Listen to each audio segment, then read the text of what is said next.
السلام علیکم ورحمۃ اللہ وبرکاتہ۔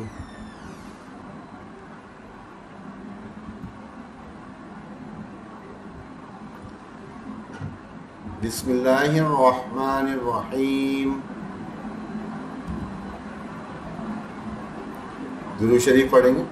اللہم صلی علی محمد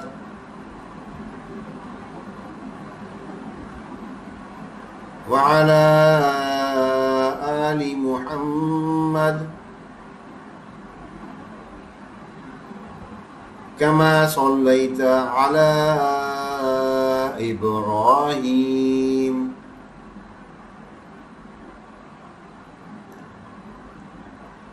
وعلى آل إبراهيم إنك حميد مجيد۔ اللهم بارك على محمد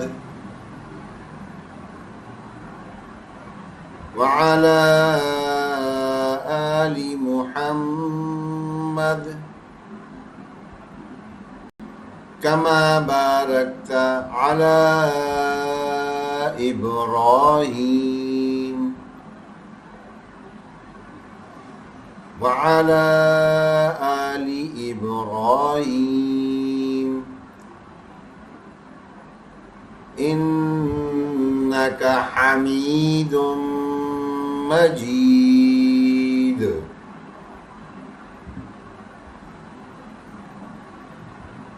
دعا پڑھیں گے۔ ربی یسر ولا تعسر وتمم بالخیر۔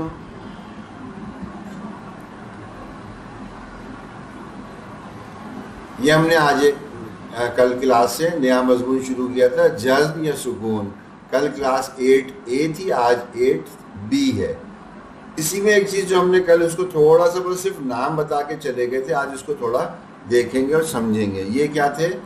حروف قلقلہ، حروف قلقلہ، تو یہ آج دیکھیں گے۔ اچھا، جزم، سکون اور ساکن، ان سب میں فرق کیا ہے؟ جزم، سکون اور ساکن، جس حرف پہ جزم آ جائے وہ حرف ساکن کہلاتا ہے۔ جس حرف پہ با پہ جزم آ گیا تو ہم کیا کہیں گے؟ با ساکن ہے۔ اگر میں نے صرف اتنا کہا کاف ساکن، کاف ساکن، تو ہمیں سمجھ لینا چاہیے کہ کاف کے اوپر جو حرکت ہے وہ جزم کی ہے، تو اس کو یوں بھی کہتے ہیں کہ جی یہ حرف ساکن ہے تو جزم والا ہے، اور اگر جزم خود ہے تو بس اس کو کہہ دیتے ہیں جی جزم آ گیا اس حرف پہ۔ اور قلقلہ کے حروف یہ ہم آج تھوڑا تفصیل سے دیکھیں گے۔ پہلا حصہ ہمارا تجوید قرآن۔ حروف کی صفات ہم پڑھ رہے تھے، انہی میں آج یہ اضافہ ہوا ہے، تو ہم نے جو پرانی صفات پڑھی ہوئی تھی وہ تھوڑا سا دیکھ لیتے ہیں۔ وہ ہم نے کون کون سی پڑھی تھی؟ حروف تفخیم 7 ہوتے ہیں، پھر ہم نے پڑھے حروف حلقی 6 ہوتے ہیں، پھر ہم نے پڑھے 3 نرمی سے پڑھنے والے حروف، پھر ہم نے پڑھے 3 سیٹی والے حروف۔ یہ ساری چیزیں ہم پڑھ چکے۔ آج ہم نیا چیز دیکھ رہے ہیں، جزم یا سکون۔ تھوڑا سا کل دیکھا تھا، تھوڑا آج دیکھیں گے۔ جزم کی خاص باتیں جو یاد رکھنے والی ہیں جزم کی، وہ کیا؟ پہلے تو اس کی شکل تقریباً سب کو پتہ ہوتی ہے، چھوٹا سا دال سا بنا ہوتا ہے۔ دوسری بات، یہ حرف کے اوپر آتا ہے، یہ حرف کے اوپر آتا ہے۔ تیسری بات، یہ خالی اکیلے نہیں آتا، اس سے پہلے ایک حرف ہونا حرکت والا ضروری ہے۔ اگر حرکت والا حرف ہے تو جزم کام کرے گا، اگر حرکت والا حرف نہیں ہے تو جزم کام نہیں کرے گا۔ تو یہ اس لیے ان کی یہ شرائط ہیں کہ جزم میں جزم ایسا ہونا چاہیے کہ اس سے پہلے حرکت والا حرف ہو۔ اگر اس سے پہلے والا حرف حرکت والا نہیں ہے تو ہم اس کو اسکپ کر دیں گے، چھوڑ دیں گے، اس سے پیچھے ڈھونڈیں گے، وہ بھی نہیں ملے اس سے پیچھے ڈھونڈیں گے۔ کب تک پیچھے کا حرف ڈھونڈتے رہیں گے؟ جب تک ہمیں حرکت والا حرف نہ مل جائے، اور جو بھی حرکت والا حرف ملے گا اس حرف کو جزم والے حرف سے ملا دیں گے، بیچ کے سارے حرف ہٹا دیں گے۔ یہ بہت آسان سا قاعدہ ہے، سننے میں سمجھنے میں ایسے مشکل لگ رہا ہے، عملاً بہت آسان ہے، وہ ہم ابھی کر کے دیکھ لیں گے۔ جس حرف پر آتا ہے اسے ساکن کہتے ہیں، جس حرف پر جزم آتا ہے اسے ساکن کہتے ہیں۔ تو یہ ہمیشہ اکٹھا پڑھا جاتا ہے، اس کی اپنی کوئی آواز نہیں ہوتی۔ یہ چند باتیں ہیں جو ساری تقریباً ہمیں معلوم ہیں، یہ تختی کل دیکھ لی تھی، یہ ہمیں ذہن میں ہوگی کس طرح پڑھا جاتا ہے۔ اس کے بعد کل ہم نے یہ بھی پڑھ لیا تھا، اس تختی میں ہمیں حرکات بھی دیکھنی تھی اور اس کے ساتھ ساتھ صفات حروف بھی دیکھنے تھے، اور صفات حروف دیکھنے کے اندر ہمارے سامنے یہ بات آئی کہ جزم والے کئی سارے حرف ہیں، یا یوں کہہ لیں ساکن حرف کئی سارے تھے، تو ہم نے ان کو بھی پڑھ لیا تھا۔ ایک خاص بات اس تختی میں اور سیکھی تھی، وہ کیا؟ اگر حمزہ ہو، اگر حمزہ ہو اور حمزہ کے اوپر جزم آ جائے تو ایک جھٹکا لگتا ہے۔ حمزہ چاہے اس شکل کا ہو جو ہمیں عام طور پہ معلوم ہے، یا اس شکل کا ہو جو الف کی شکل میں آ جاتا ہے، دونوں میں سے کوئی بھی ہو، اگر حمزہ آئے گا اس پہ جزم ہوگا تو ہمیشہ جھٹکا لگے گا، اور جھٹکا لگنے سے مراد کیا ہے؟ وہ چاپ آف ہو جاتا ہے، وہ حرف تھوڑا سا کٹ کر دیتے ہیں، اس کو بیچ میں سے کٹ کر دیتے ہیں، ایک جھٹکا سا محسوس ہوتا ہے۔ جیسے یہ لو لو ان، لو لو ان، یہاں پہ شنن شنن، یہاں پہ کسن کسن، یہاں پہ اقرا اقرا، ورنہ کیسے ہوتا؟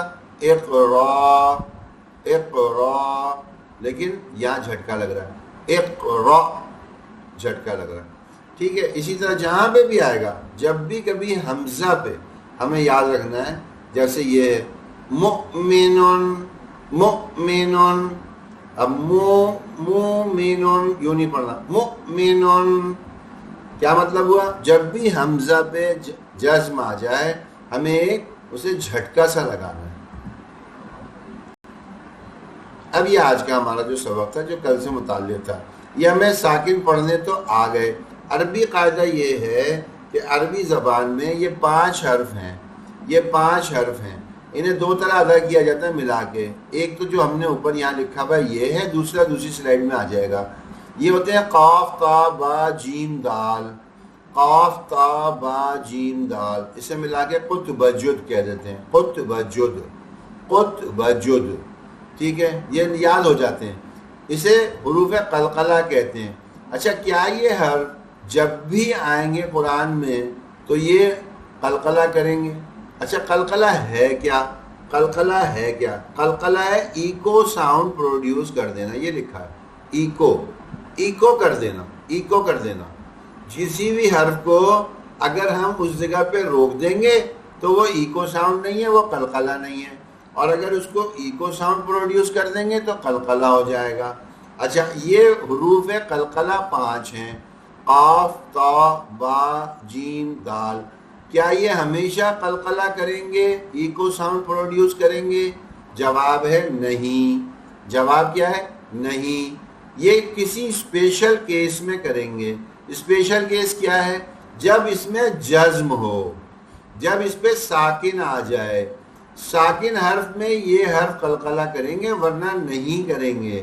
تو یہ بات ہمیں پہچاننی ہے۔ کتنے حروف ہیں جو قلقلہ کے ہیں؟ وہ 5 ہیں، قطبجد قطبجد، قاف تا با جیم دال۔ یہ کبھی بھی چاہے لفظ کے شروع میں آ جائے، چاہے درمیان میں، چاہے آخر میں، اگر یہ ساکن حالت میں پورے قرآن میں جب بھی آئے گا، ساکن حالت میں یہ 5 حرف پورے قرآن میں کبھی بھی کہیں بھی آئیں گے تو ایکو ساؤنڈ پروڈیوس کریں گے، یہ تھوڑا سا ایکو پیدا کریں گے۔ وہ ایکو کس طرح پیدا ہو رہا ہے وہ اب ہم تھوڑا سا دیکھیں گے، اسے سیکھیں گے، اور اس پروسیس کو، اس کام کو جو ہم یہ گونج سی پیدا کرتے ہیں، ایکو پیدا کرتے ہیں، اسے کیا کہتے ہیں؟ قلقلہ، قلقلہ۔ تو یہ سب لوگ یاد رکھ لیں، قلقلہ کے بارے میں کبھی کوئی کسی وقت بھی پوچھے اسے ہم بتا سکیں۔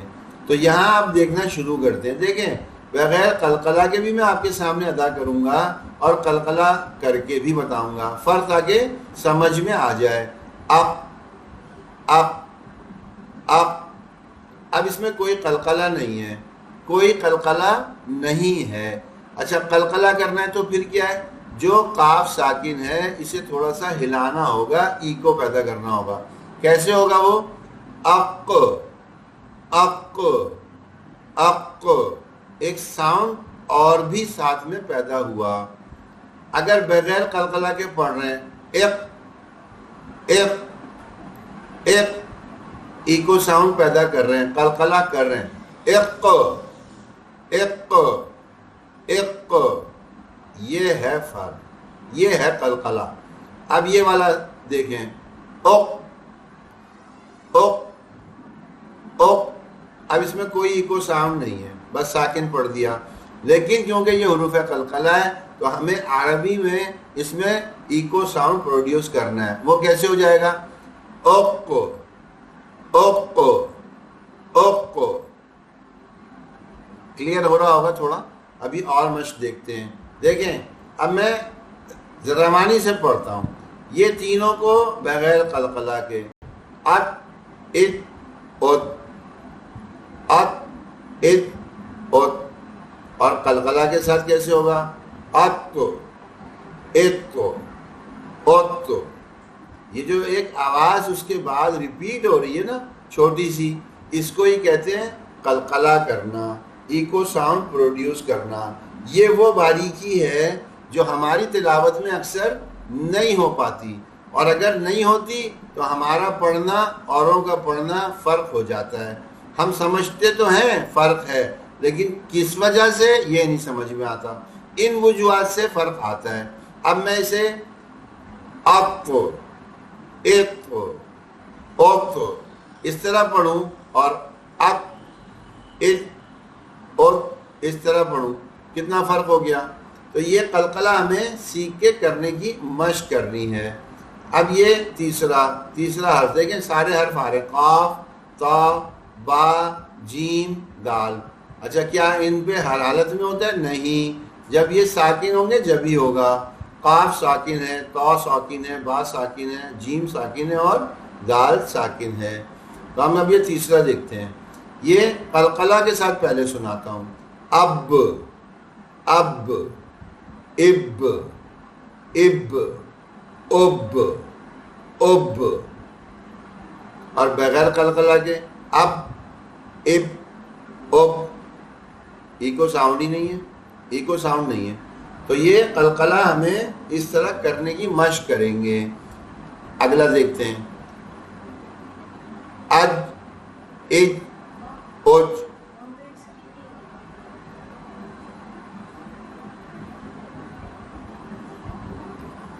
دیکھ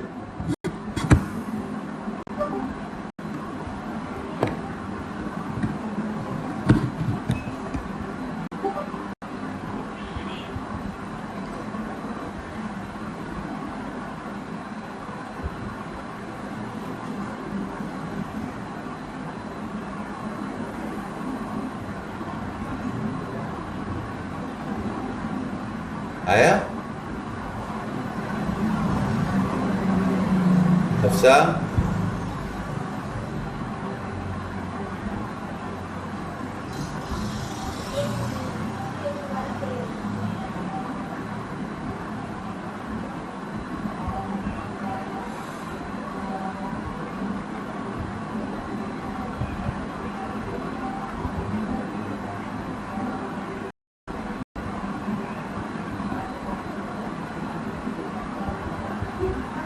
آگے چلو.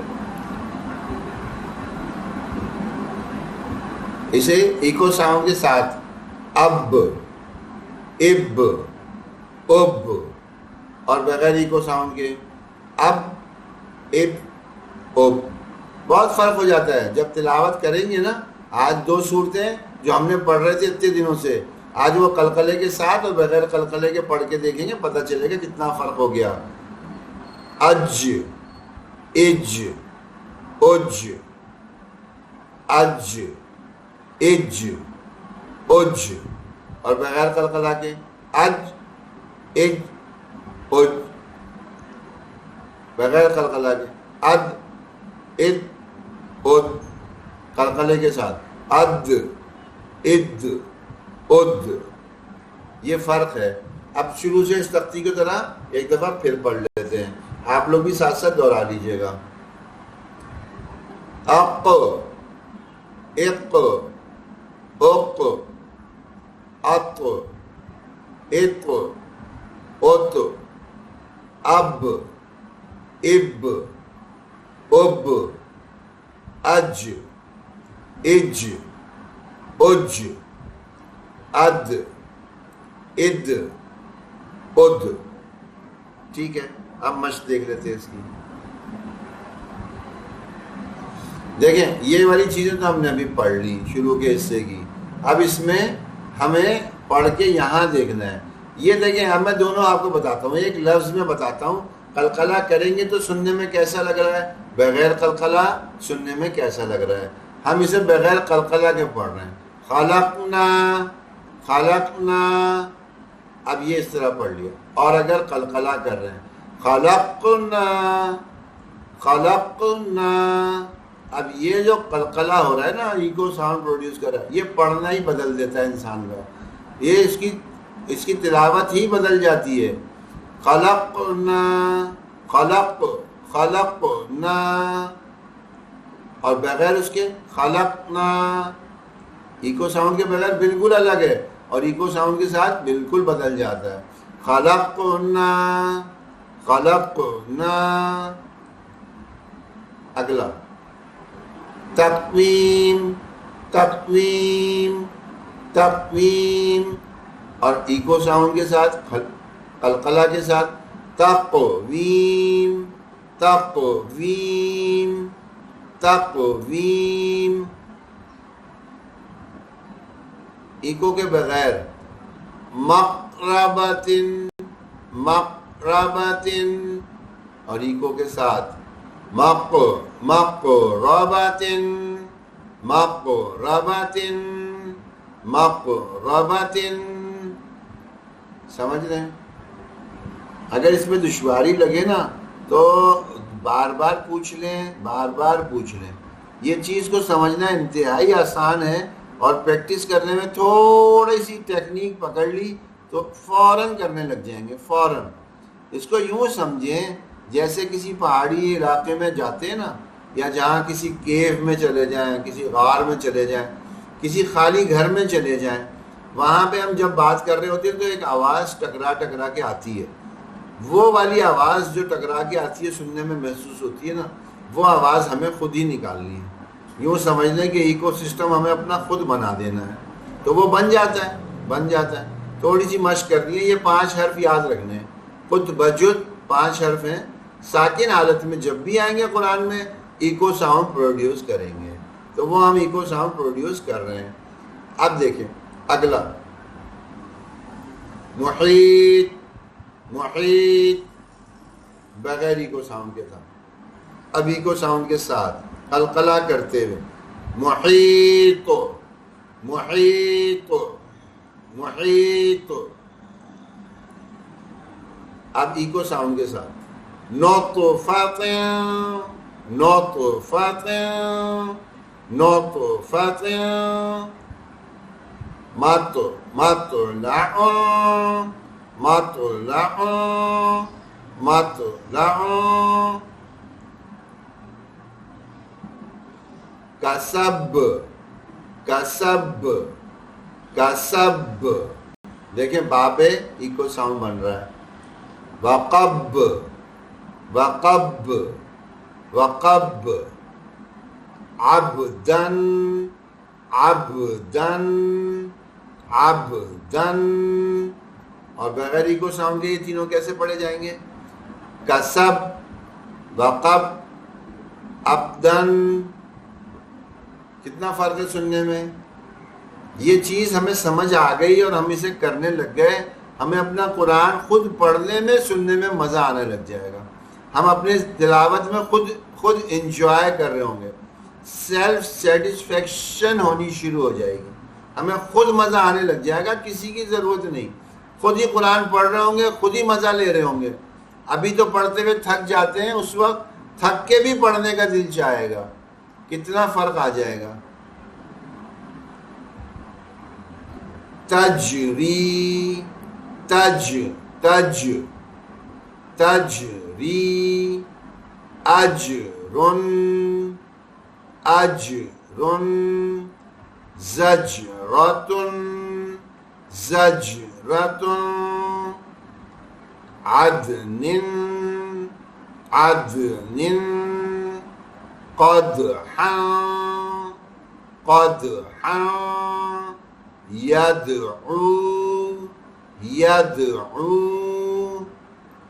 ٹھیک ہے، تھوڑی بہت تو مشق ہو ہی گئی ہوگی، باقی جتنی جو پریکٹس کرے گا اس کو اتنی ہی کمانڈ ہوتی چلی جائے گی. یہ ہم نے 4 صفات پہلے پڑھی ہوئی تھی، 7 حروف موٹے، 6 حروف حلقی، 3 زبان کی نوک سے نرمی والے، 3 سیٹی والے. اب ہم نے ایک نئے پڑھ لیے، وہ 5 حروف ہیں، حروف قلقلہ. کون کون سے؟ قاف، طا، با، جیم، دال. یہاں دیکھیں گرے رنگ سے ان کو ہائی لائٹ کر دیا، گرے رنگ سے. با، جیم، دال، طا اور قاف. ٹھیک ہے، یہ 5 بھی آ گئے. اب یعنی یہ صفات ہماری بڑھتی چلی جا رہی ہیں حروف کی. اچھا، اب یہ قواعد کا اجرا، تجوید کے رول کے امپلیمنٹیشن، یہ ہم پڑھ رہے تھے. کئی ساری تختی میں چیزیں کل سامنے آ گئیں، یہ آپ نے سامنے کل پڑھ دی تھی اور کہا تھا آپ سب لوگ اس کی مشق کریں.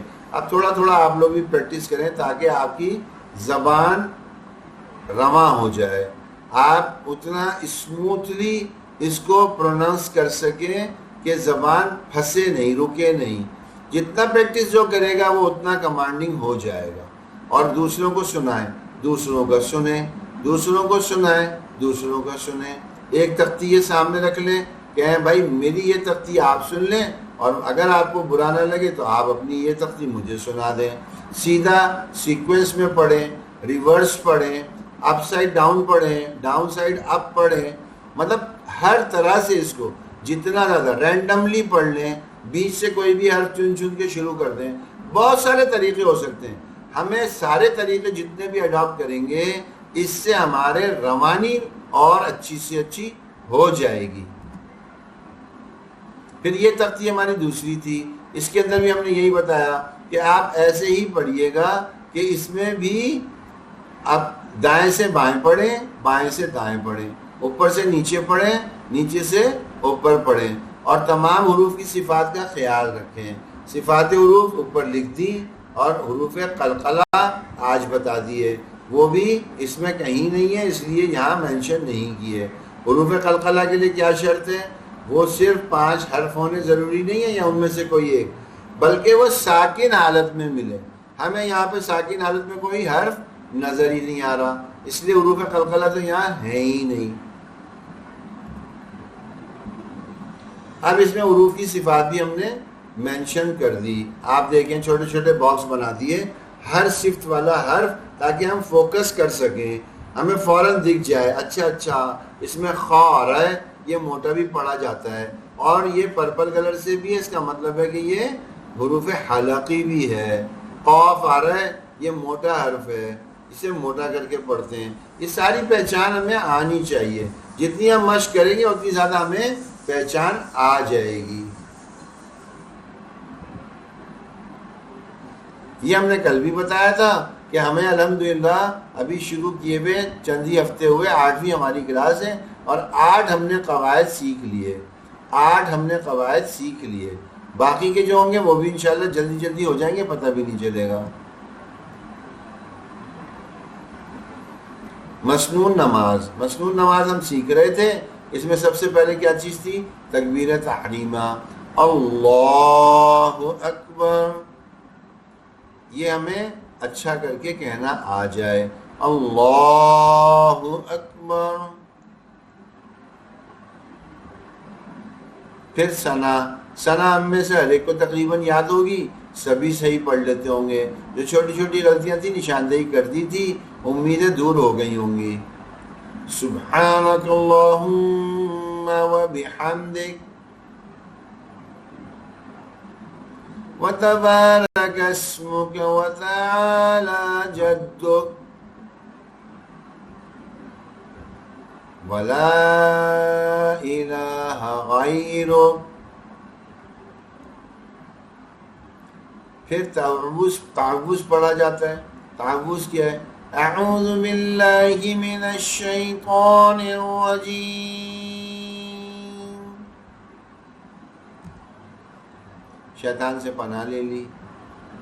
تسمیہ بسم اللہ الرحمن الرحیم.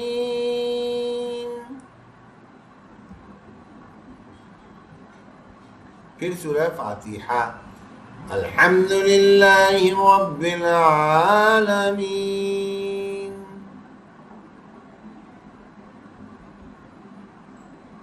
الرحمن الرحیم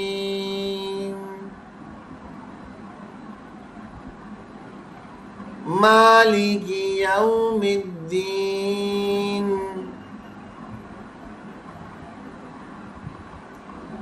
ایاک نعبد و ایاک نستعین.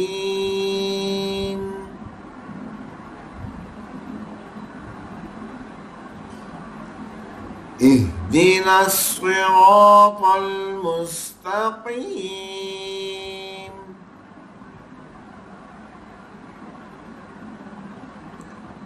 صراط الذین انعمت علیہم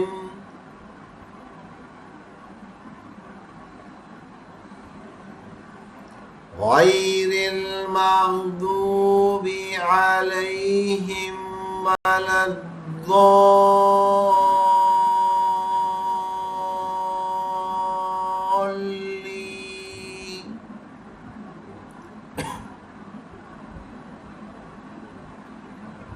آمین.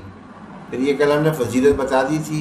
اس سے آمین جس کی فرشتوں کی آمین سے مل جائے اس کی تمام اگلے پچھلے گناہ معاف ہو جاتے ہیں.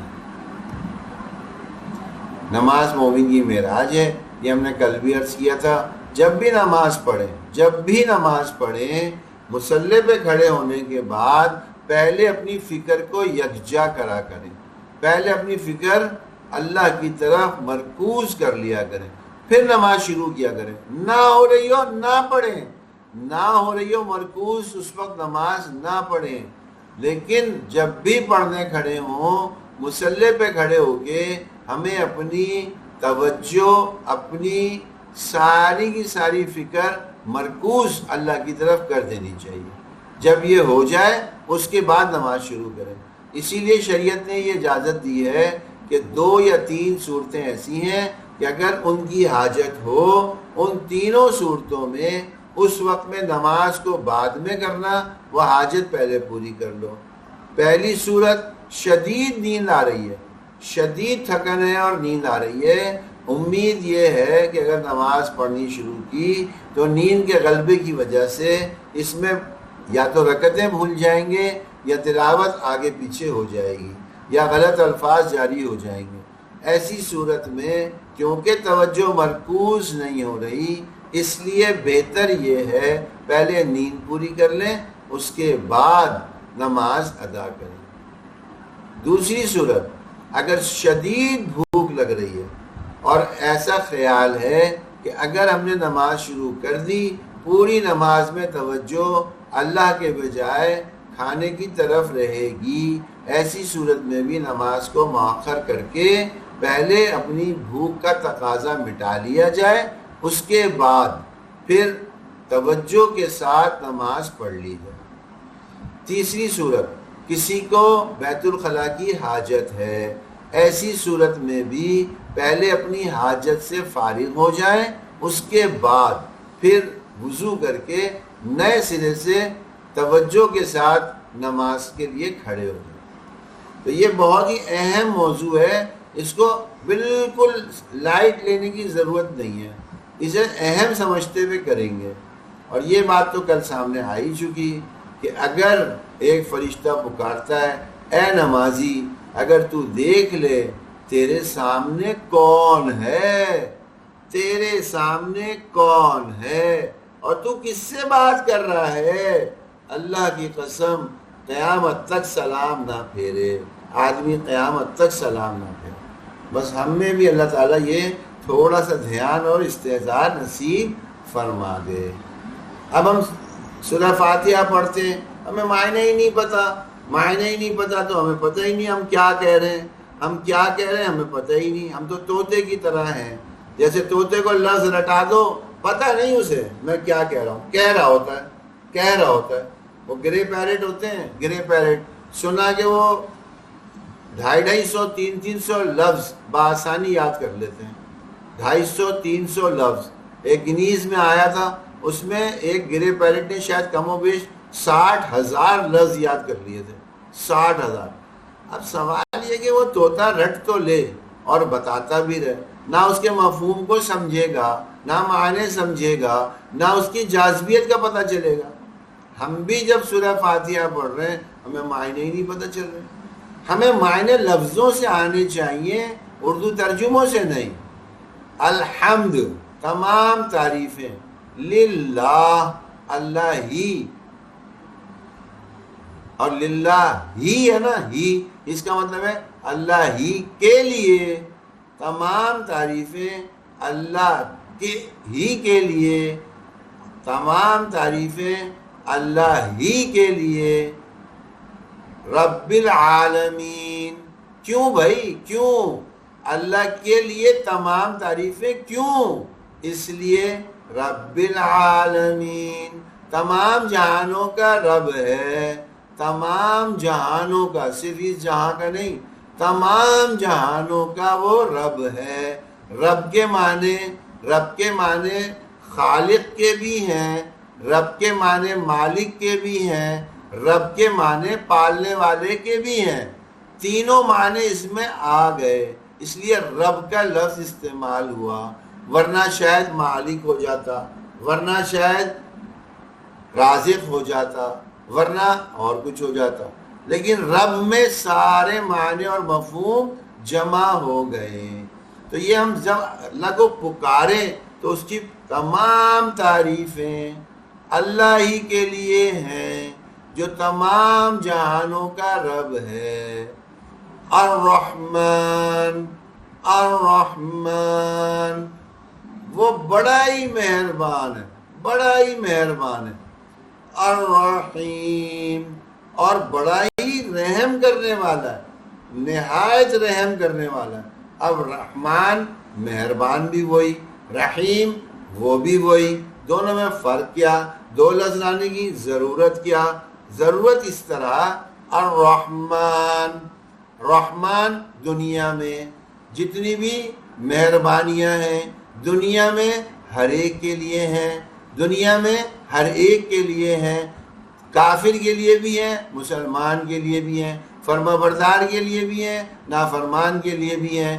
ساری مہربانیاں دنیا میں اللہ کی برس رہی ہیں، ہر ایک پہ برس رہی ہیں، وہ اس کا استحقاق ہو، وہ ڈیزرو کرتا ہو تب بھی، نہ کرتا ہو تب بھی۔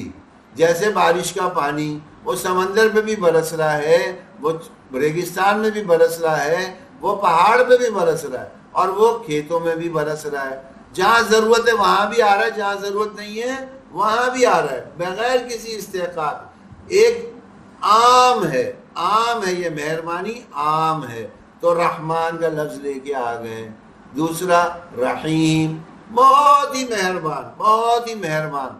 یہ مہربانی ہر ایک کے لیے نہیں ہے، یہ مہربانی ہر ایک کے لیے نہیں ہے، یہ آخرت کی مہربانی ہے جو صرف مسلمان کو ملے گی، یہ وہ مہربانی ہے جو صرف مسلمان کو ملے گی۔ ہم نے کبھی سوچ کے بھی پڑھی ہیں یہ آیتیں؟ ہمیں ان کے معنی، ان کی یہ استحضار بھی ہے، ہم کیا پڑھ رہے ہیں، اس کے کیا معنی ہیں؟ وہ رحمان ہے، تمام جہان والوں کے اوپر مہربان ہے، وہ رحیم ہے، آخرت میں مسلمانوں پہ رحم کی اور مہربانی کی اور عطاؤں کی انتہا کر دے گا، انتہا کر دے گا۔ اگلی بات، مالکی، مالکی یوم الدین، وہ اس دن کا مالک ہے، مالک ہے۔ مالک سے کیا مراد ہے؟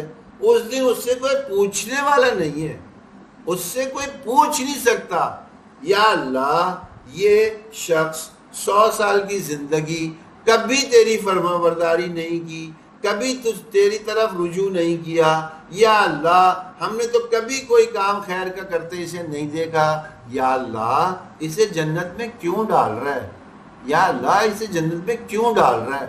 کوئی نہیں پوچھ سکتا اللہ سے، کوئی نہیں پوچھ سکتا۔ یہ استحقاق سارا کا سارا نہ کسی نبی کے ہاتھ میں، نہ کسی امتی کے ہاتھ میں، نہ کسی شخص کے ہاتھ میں، نہ کسی فرشتے کے ہاتھ میں، یہ اللہ نے اپنے پاس ہی رکھا ہے۔ مالک ہوں میں مالک ہوں، جس کے ساتھ جو چاہوں گا کروں گا، ضابطے اور قاعدے بنائے ہیں ان کے تحت کروں گا، لیکن بہت سی چیزیں ایسی ہوں گی، بہت سی چیزیں ایسی ہوں گی جس کا علم، کیونکہ تمہارا اور لوگوں کا علم، ہر شخص کا علم وہ محدود ہے، اس محدود علم میں اس کو نہیں معلوم کہ کس کے ساتھ کیا معاملہ ہے۔ ایک 100 سال کا آدمی جس نے کبھی کوئی فرما برداری نہ کی ہو، اللہ اسے جنت کا مستحق ٹھہرا رہے ہوں، وہاں لوگ اگر پوچھیں گے بھی تو اللہ کہیں گے تمہیں نہیں معلوم، تمہیں نہیں معلوم، میں تو اس کے دل کا حال بھی جانتا ہوں، اس کے دل میں کیا تھا مجھے پتا ہے، میں اس کے دل کی کیفیت اور اس کے دل کے رجحان کی وجہ سے اس سے راضی ہو گیا تھا، اب میں اسے جنت میں ڈال رہا ہوں۔ کون پوچھ سکتا ہے؟ کون پوچھ سکتا ہے؟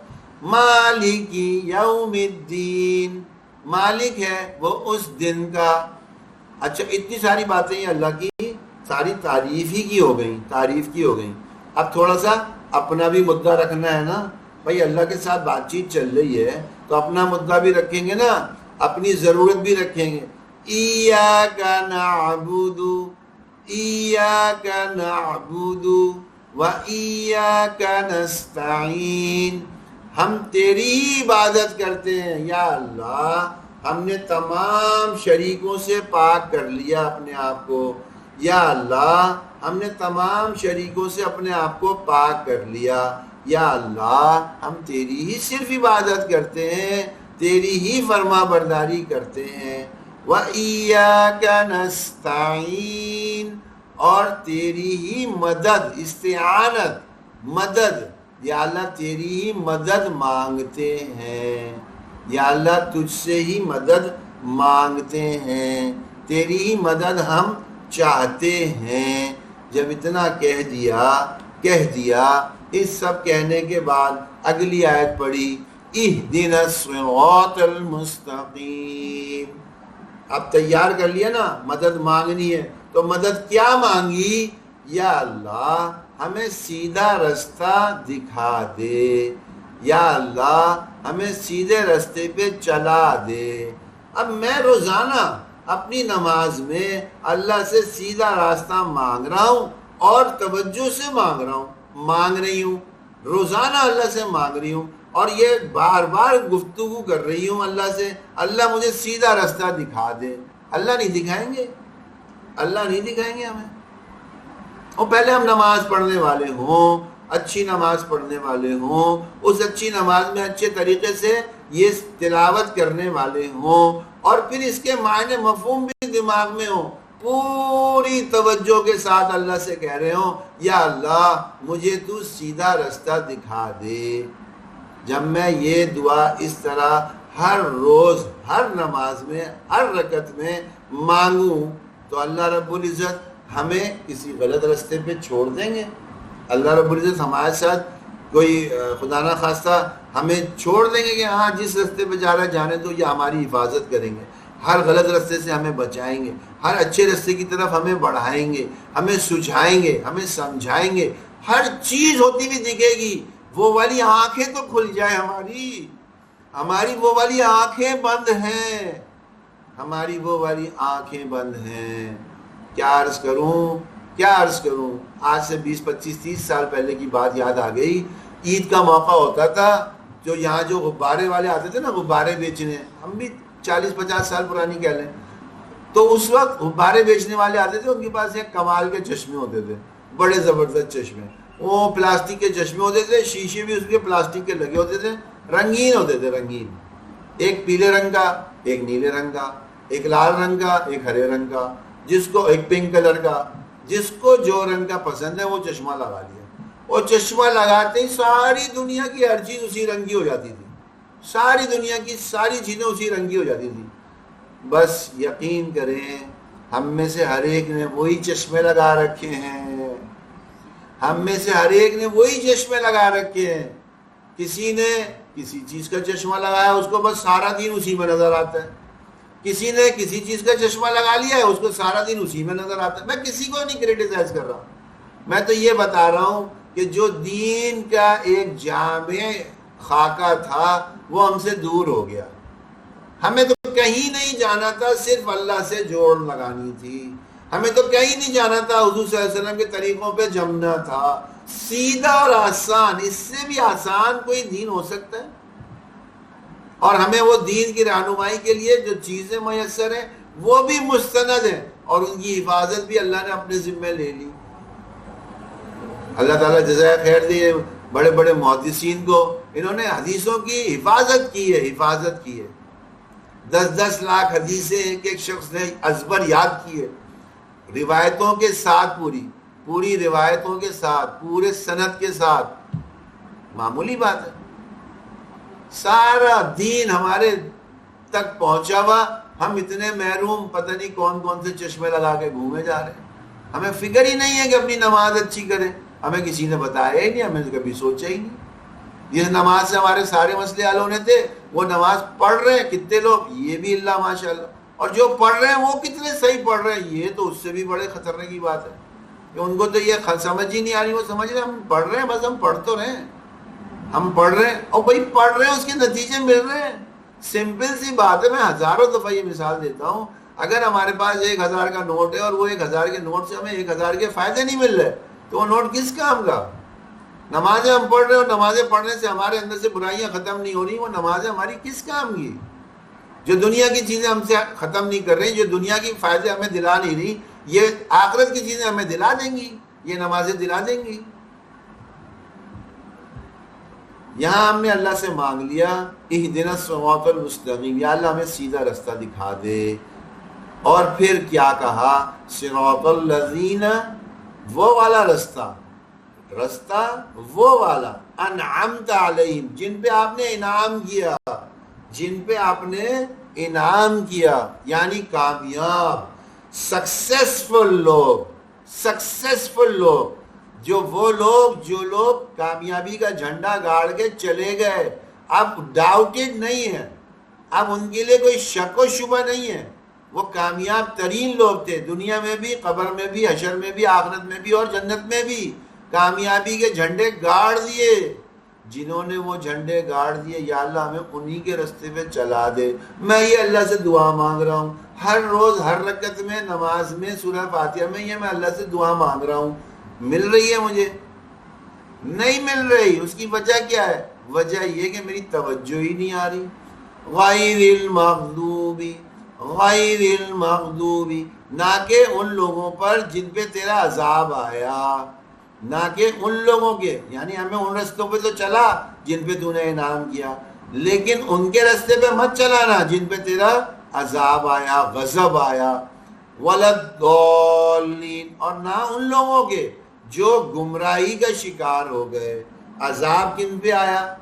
عذاب اور غضب کن پہ آیا؟ بنی اسرائیل پہ، یوں کہہ لیں یہودیوں پہ. اور رستے سے کون بھٹک گئے؟ وہ عیسائی. یہ ساری ایسی سورہ فاتحہ ہم نے کبھی سنی، سمجھی، اور سمجھ کے کبھی ہم نے جو پڑھنے لگتے ہیں دھیان لگایا، ارے میں سورہ فاتحہ پڑھوں اور مجھے کامیابیاں نہ ملے، کیسے ہوگا یہ؟ پھر یہ مکالمے یہ بھی ذہن میں ہوں گے، کل بتائی تھی اس پہ تفصیلی تھوڑی بات. 20 صورتیں ہیں، اس میں ہم جو پڑھ رہے ہیں، اس میں یہ چارٹ سب نے بنا لیے ہوں گے، امید یہی ہے. تھوڑا تھوڑا آپ لوگ بھی اپنا کام جو ہے نا وہ بس صرف اپنے وقت کے حساب سے کرتے رہے، تاکہ بہت زیادہ جمع نہ ہو جائے. بہت زیادہ جمع ہو جائے گا اب سب پریشان ہو جاتے ہیں، تو تھوڑا تھوڑا کرتے رہیں کام. یہ چارٹ ہم نے بتایا تھا. اب یہ حروف قلقلہ، یہ یہاں پہ، یہ جگہ پہ، یہ حروف قلقلہ ہم ایک کالم اور بڑھا دیا، نیچے کے 2 کالم رہ گئے، یہ انشاءاللہ اس کے بعد پڑھائیں گے. سورہ اخلاص. اب ہم یہ 2 صورتیں جو ہم نے پڑھی تھیں ان کی اور چیزیں تو ہم نے آپ کو بتا دی. آج آپ کو وہ بتاتے ہیں جو آج کا ہمارا سبق تھا، اس سے ریلیٹ کر دیتے ہیں. اعوذ باللہ من الشیطان الرجیم، بسم اللہ الرحمن الرحیم. قل هو اللہ احد اللہ الصمد لم یلد ولم یولد وَلَمْ يَكُنْ لَهُ كُفُوًا أَحَدٌ. ٹھیک ہے، سورہ تو ہم نے پڑھ لی. اب اس میں یہ حروف قلقلہ یہ ہیں سارے دیکھنے کی چیز. یہ دیکھیں، یہ جو ہم نے پہلے دیکھے نا، اس میں اب دیکھیں یہ گرے رنگ کا ایک اسپاٹ آ رہا ہے بنا ہوا، گرے رنگ کا. یہ حروف قلقلہ گرے رنگ کے سرکلز ہیں. یہ گرے رنگ کا سرکل ہے یہاں پہ. یہ احد، دال کون سا حرف ہے؟ دال حرف ہے جناب حروف قلقلہ کا. قطب جد میں آتا ہے دال. پھر یہ دال یہ بھی قلقلہ کرے گا. یہ دال یہ بھی ساکن ہے، قلقلہ کرے گا. یہ دال یہ بھی ساکن ہے، قلقلہ کرے گا. یہ دال یہ 2 پیش ہیں لیکن جب وقف ہو رہا ہے تو ساکن ہو جائے گا، تو یہ بھی قلقلہ کرے گا. اب ہم نے اس سورہ کے اندر صرف قلقلہ کیے تو کیسی آواز ہے، اور قلقلہ نہ کریں تو کیسے ہو جائے گی. میں پڑھ رہا ہوں، صرف آپ سنیے گا، دہرانے کی ضرورت نہیں ہے. قل هو اللہ احد، اب قلقلہ نہیں ہوا. قل هو اللہ احد، قلقلہ ہو گیا. اب اگلی آیت میں قلقلہ نہیں ہوگا. اللہ الصمد، اور قلقلہ کریں گے اللہ الصمد. کتنا فرق آ رہا ہے. اب یہاں اس آیت میں قلقلہ نہیں کریں گے، 2 آ رہے ہیں، ایک یہ رہا ایک یہ رہا. بغیر قلقلے کے کیسے سننے میں آ رہا ہے. لم یلد ولم یولد، اور قلقلہ کریں گے لم یلد ولم یولد. کتنا فرق ہے. آخری قلقلہ دال. ولم یکن لہ کفوا احد، اور قلقلہ نہیں کریں گے کفوا احد. دیکھیں یہ قلقلہ جو ہے نا، یہی اس کے اندر خوبصورتی. قلقلہ اور غنّے مد، یہ 3 چیزیں ایسی ہیں جو انتہائی خوبصورتی پیدا کر دیتی ہیں قرآن کی تلاوت میں. ٹھیک ہے، اب ہم اپنی پچھلی سورہ بھی دیکھ لیں، اس میں صرف قلقلہ دیکھ رہے ہیں. دیکھیں یہ قاف قطب جد 5 حرف میں آتا ہے. ساکن حالت میں ہاں وقف کریں گے تو ساکن ہو جاتا ہے. تو یہ ایک قلقلہ. دوسرا قلقلہ. تیسرا با بھی قطب جد میں آتا ہے، اس لیے تیسرا. دال یہ بھی قطب جد میں آتا ہے، چوتھا. اور یہ بھی دال.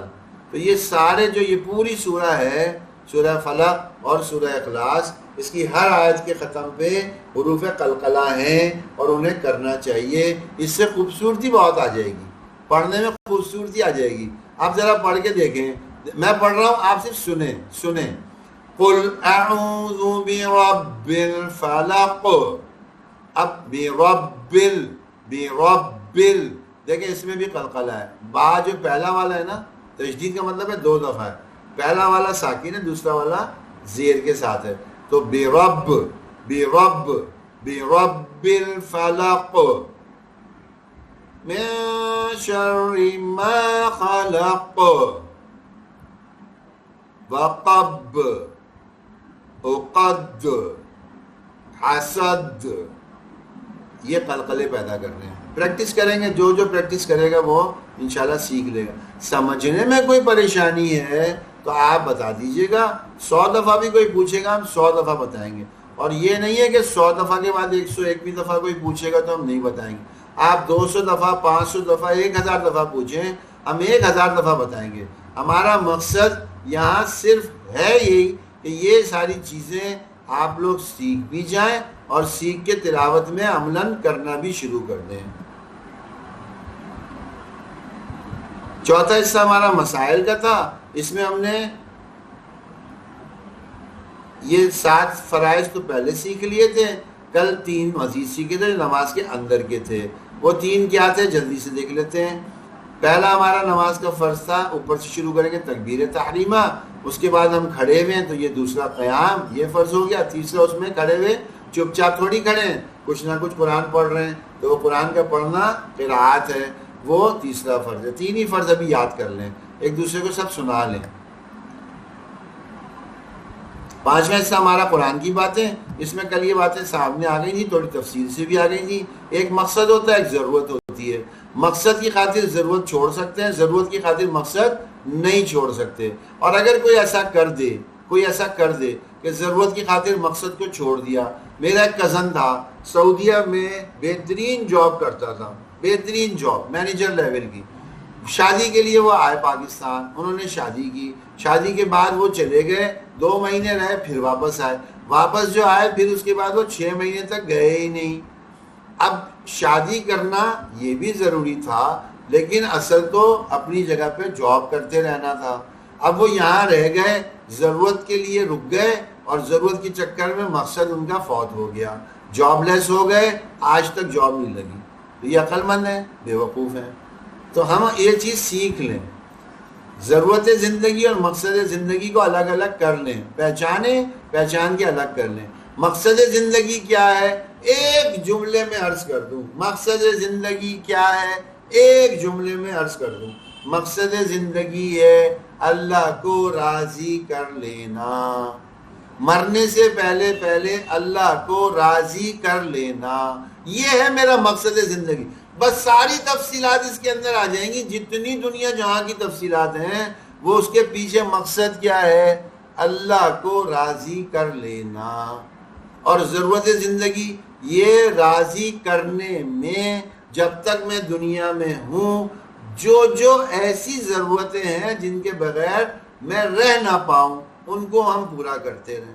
لیکن کبھی مقصد اور ضرورت ایک دوسرے سے ٹکرا جائیں گے، ہمیشہ ضرورت کو چھوڑ دیں گے، مقصد کو اوپر کر دیں گے۔ یہ ہم نے بتا بھی دیا، قرآن نے خود بتایا ہمارا مقصد زندگی، کہ ہم نے آپ کو پیدا کیا جن و انس کو صرف اپنی عبادت کے لیے۔ عبادت کیا ہے؟ اللہ کو راضی کرنا۔ عرش والے رب تک پہنچنے کا واحد راستہ کیا ہے؟